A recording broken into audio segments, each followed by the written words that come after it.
This masterpiece was painted by a man who murdered his own father inside a criminal asylum over the course of 9 obsessive years. But if you think this is another story about madness, you're on the wrong track. Because the true secret of this painting isn't why he was mad. It's how his madness forged a new visual language. Today, we're not analyzing the mind of a killer. We are decoding the impossible techniques and symbols his fractured mind was forced to invent, and revealing the rock legend who turned this entire mad world into a song.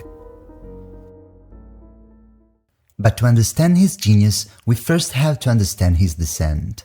How did Richard Dad, one of the greatest promises of Victorian art, become a patricide locked away for life? It all began in 1842, during a trip down the Nile. The heat, the isolation, the majesty of the ancient ruins. Something in Egypt broke a dam in his mind. He began to suffer from violent hallucinations and growing paranoia. He became convinced he was an emissary of the Egyptian god Osiris, and Osiris had given him a mission to find and destroy the demons hiding on earth. When he returned to England, his illness got worse. The voices grew louder, and finally, his psychosis found a target: his own father. In his delusional mind, he was no longer his father, but the devil himself. In the August of 1843, he lured him into the woods for a walk and committed the unthinkable act.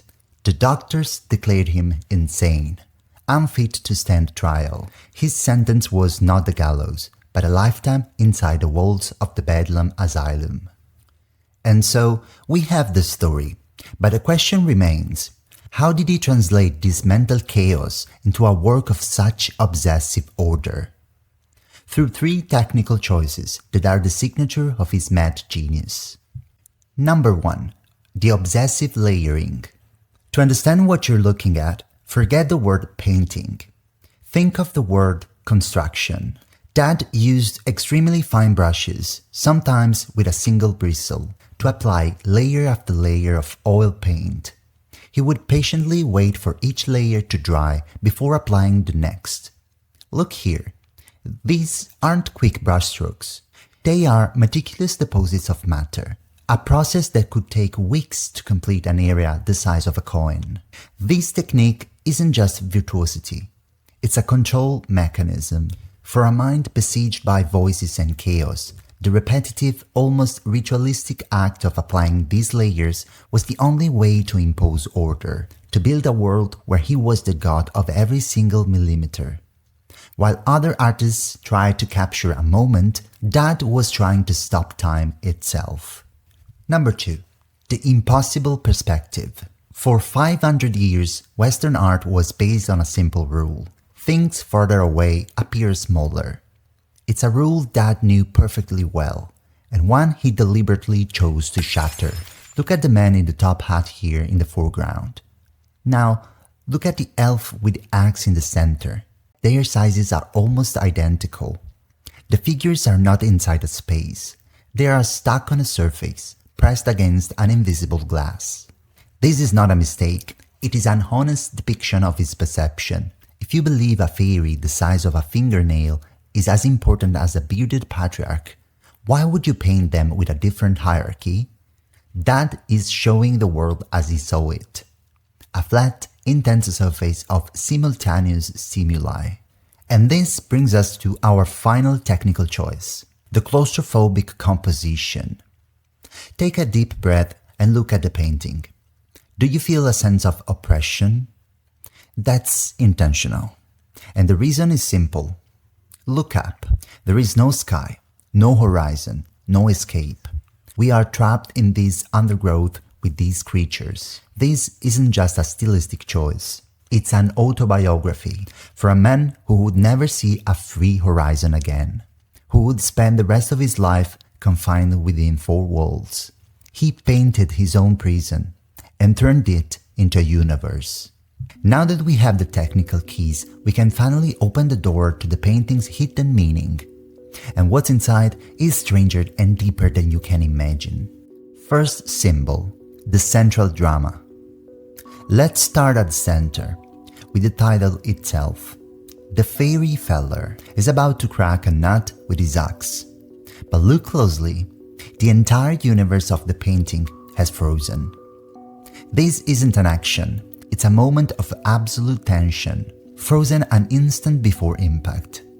It's a symbol of Dad's mind, a world on the verge of a catastrophic event, just like the blow he himself struck against his father.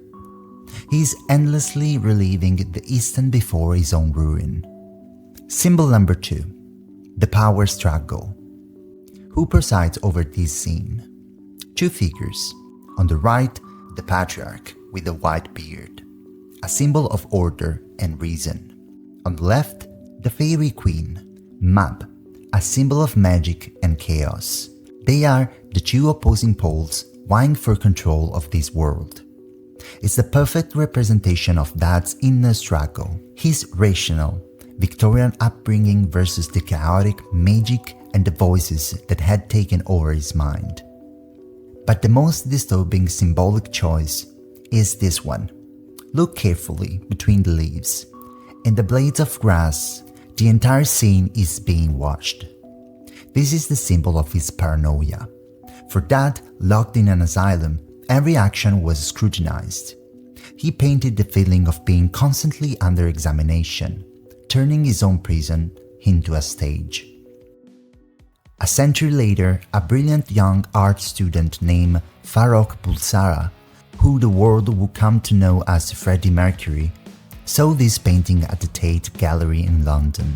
Yes, that Freddie Mercury, the leader of Queen. And the reason a genius like him fell in love with this painting is the same reason you are now. Its universe of infinite detail. To let you explore it just like he did, I've created a museum-quality print of this work. It's the only way to truly appreciate every hidden secret. You can find the link in the description, while I reveal the connection between them. That claustrophobic universe, that obsessive layering, that parade of bizarre characters. It spoke to him directly. Freddie did with music what Dad did with the paint. He took chaos and transformed it into a baroque, layered and complex work. He turned the dark secret of a forgotten artist into an immortal rock anthem, introducing it to millions. In the end, Richard Dad left us a powerful legacy that sometimes, to create something truly new, you have to break not only the rules of art, but the rules of reality itself. This is not just the masterpiece of a killer, it is proof that even in the deepest darkness, the master's gaze can find a blinding light.